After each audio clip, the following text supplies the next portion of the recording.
Hello and welcome back to Reddit Replies. Today's question is, for those who have interrupted a wedding or witnessed someone doing it, what happened in the next 5 minutes?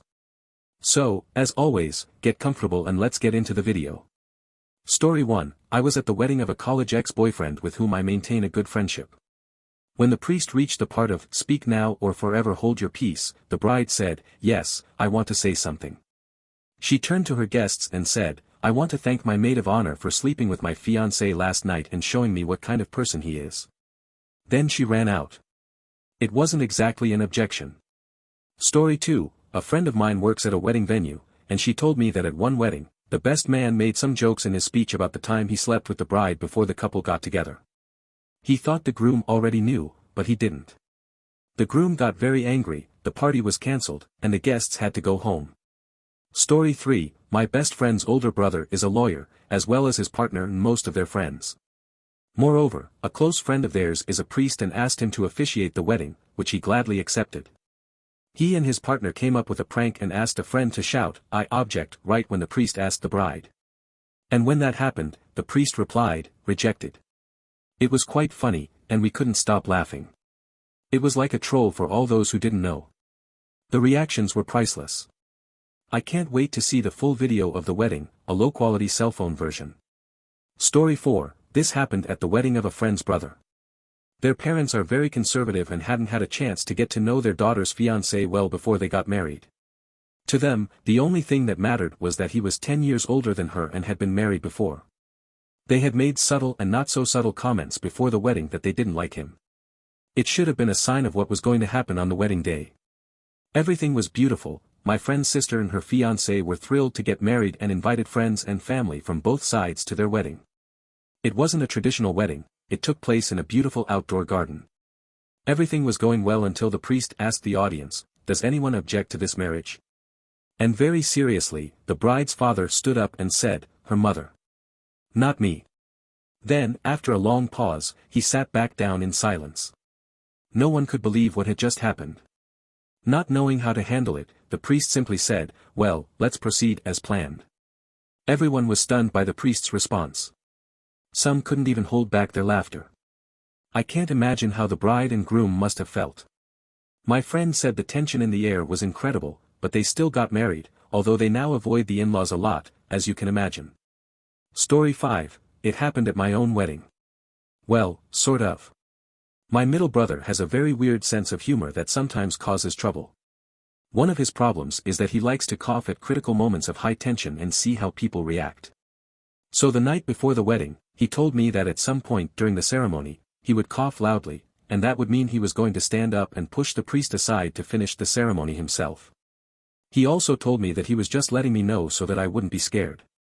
You could see him suddenly getting up. It was like he was tackling the priest, so to speak. I completely ignored his words because I thought he was joking. Well, when the priest reached the part of, "Speak now or forever hold your peace," my brother coughed from where he was sitting. My husband and I looked at each other in disbelief, but the audience thought he was showing them something, and we were about to be married. You can imagine what happened next. Yes, 20 seconds later, my brother was pushing the priest away from the lectern to join us in matrimony. And that's how it went. Apparently, he had also informed the priest the day before the wedding to have everything under control. It seems he was excited about it, poor guy. Story 6, oh, God, this reminds me of the wedding of one of my best friends. I've known him since we were kids. To preserve his anonymity, let's call him Paco. So Paco meets a girl, let's call her Laura. She already had a daughter because her previous marriage didn't work out. They never got married, had a very amicable separation.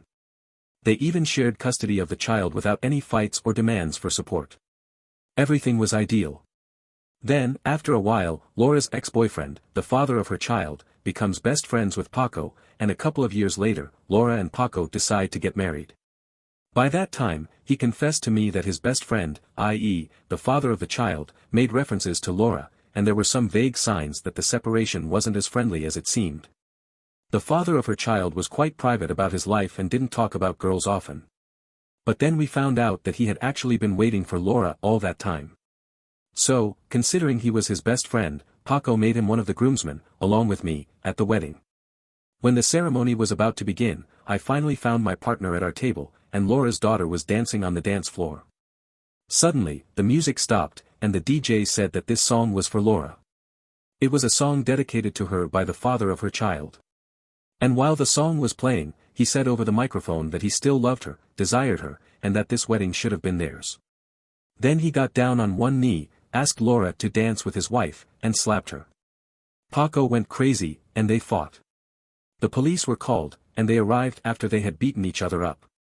I went to the hotel with my partner and left them to sort it out on their own. Now they're divorced, and Paco ended up in the hospital after being stabbed with a broken bottle in the stomach. It was a Story 7. I once attended a wedding where the groom's best friend was a co-worker. During the banquet, when the toasts were being made, the best friend stood up and told a story about how he believed the groom was actually gay. I think he thought it would be funny, but no one laughed, especially not the bride. When he finished, the bride's father stood up and said, "Raul needs a new friend, anyone volunteering?" People avoided the guy like the plague for the rest of the night. Story 8. My ex-stepmother was going to marry my cousin. I cared a lot about my cousin, but my ex-stepmother was one of the worst people I knew. So I tried to convince him not to do it, but he was determined. They exchanged. Story 8. My ex-stepmother was going to marry my cousin. I cared a lot about my cousin, but my ex-stepmother was one of the worst people I knew. So I tried to convince him not to do it, but he was determined. They exchanged vows and everything, but when the priest asked if anyone objected, I stood up. I spoke about how terrible my ex-stepmother was and how she was deceiving my cousin. I almost begged him not to marry her, but he didn't even look at me. After speaking for a minute, I realized that everyone else in the room hated me, so I left the wedding. It's been almost 5 years now, and they seem happy together. I'm starting to wonder if I made a mistake that day. Story 9. My father was marrying his third wife, and my sister and I were at the wedding reception. She was around 6 years old. When the priest asked if anyone objected, my sister raised her hand politely. My father asked her why, and she replied that she wanted him to promise that she could go to bed whenever she wanted if he wanted to marry her mother. Story 10. I used to work as a waiter at a wedding venue. We would watch the ceremonies from the second floor and wait for the guests to come up for the reception. One day, a man arrived several hours before a wedding, sat at the restaurant, had a few too many drinks, and when the wedding started, he shouted, "Don't do it," and said the bride's name. The audience was left in shock, and then there was complete silence. A few waiters, who were not at the wedding but were at the bar on the same floor, dragged him out. I was left wondering what had happened. Story 11. I once attended a university friend's wedding and witnessed a very comical scene. It turns out the bride's childhood friend, who was drunk, stood up and professed his love in the middle of the ceremony. The bride's father, furious, rushed to grab him by the ear and remove him, but he did it with such force that he almost tore his ear off. I was also a little drunk and couldn't help but burst into laughter when the guy screamed like a girl. But I wasn't the only one, some people even applauded. Story 12. When I was very young, I attended a wedding where a man stood up during the objections part and shouted, "You forgot the bread knife." My brother and I were so impressed that for the next 15 years, we believed it was a wedding tradition to have a bread knife and that forgetting it was a mortal sin. It turned out the man had mental problems and was completely crazy. They had to lock him up in a psychiatric hospital and throw away the key. Story 13. One day, my best friend surprised me with a call and asked me to travel to his home in the mountains of northern Arizona for the weekend. From Phoenix, he told me that he had finally proposed to his girlfriend, whom he had been dating for 5 years and who was the mother of his 2 children, and they were going to have a small impromptu ceremony with friends and family. After a 3-hour drive, I arrived at his family's house, which was filled with people in the garden, but I couldn't see her anywhere.